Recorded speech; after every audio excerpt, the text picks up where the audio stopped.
घेण्या भीमेची निघाली तुझ्या नाम घोषात इंद्रायणी.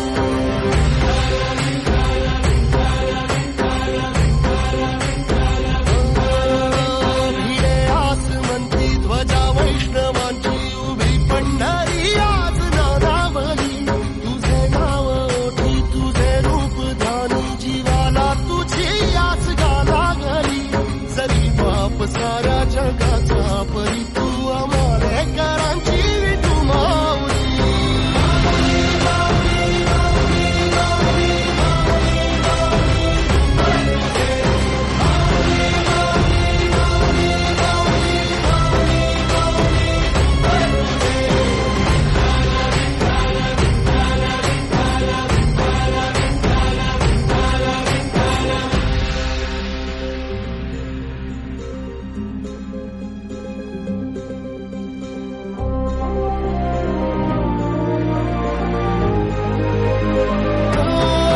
चालतो रे तुझी वाट रात्रंदिनी घेतला